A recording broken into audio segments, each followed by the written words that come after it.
क्या आपको भी डर लगता है कि कहीं मेरा स्पर्म काउंट कम ना हो जाए?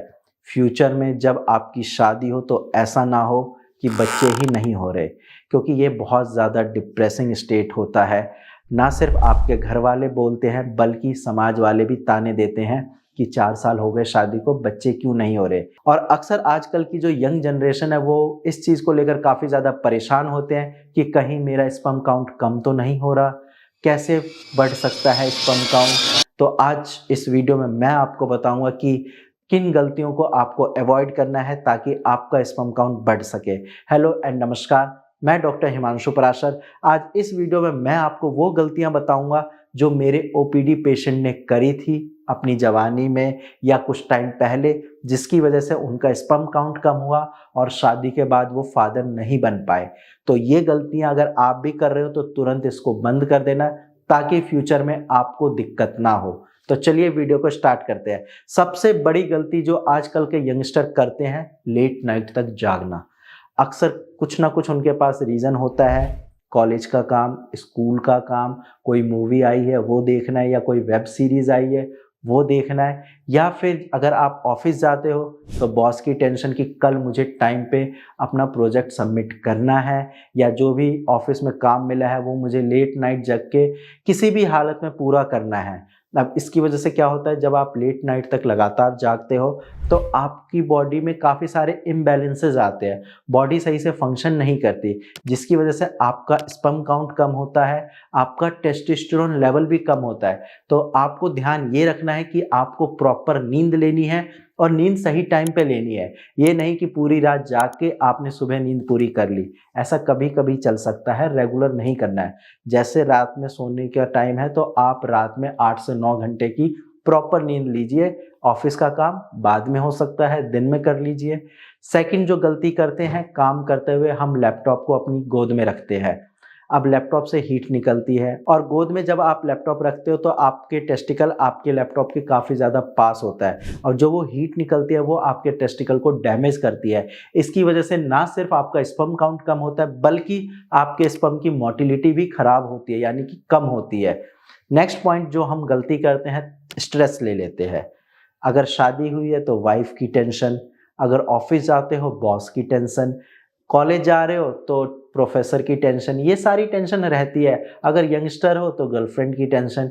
इन सारी टेंशन की वजह से क्या होता है, हमारे बॉडी में टेंशन यानी कि स्ट्रेस हार्मोन जो होता है वो इंक्रीज होने लगता है। स्ट्रेस हार्मोन यानी कॉर्टिसोल। अब जैसे ही आपका कॉर्टिसोल बॉडी में इंक्रीज होगा ऑटोमेटिकली टेस्टोस्टेरोन कम आने लगता है। अब टेस्टोस्टेरोन कम हुआ, आपका टेस्टोस्टेरोन कम होने की वजह से आपकी बॉडी में स्पर्म की प्रोडक्शन रिड्यूस होगी और जैसे जैसे स्पर्म काउंट कम होगा फिर वही बात है, ओलिगोस्पर्मिया की कंडीशन आएगी, एजोस्पर्मिया की कंडीशन आएगी और बाद में फादर बनने में बहुत ज़्यादा डिफिकल्टी आएगी। इसीलिए स्ट्रेस बिल्कुल नहीं लेना है। साथ में आजकल मैंने देखा है कि दारू और सिगरेट काफ़ी ज़्यादा कॉमन हो गई है।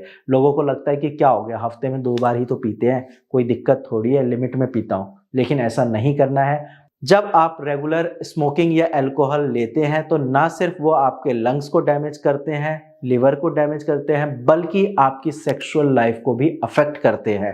अब जैसे जैसे आप स्मोकिंग कर रहे हो या अल्कोहल ले रहे हो आपको इरेक्शन की दिक्कत होगी, आपका स्पर्म काउंट कम होगा या फिर आपका स्पर्म पानी जैसा पतला आने लगेगा। इसीलिए स्मोकिंग या अल्कोहल बिल्कुल नहीं करना है। एंड नेक्स्ट पॉइंट जो हम गलती करते हैं, बहुत सारे मेरे ओपीडी पेशेंट ने भी ये गलती करी है कि अपनी जो टेस्टिकल की बीमारी है उसको इग्नोर कर देते हैं।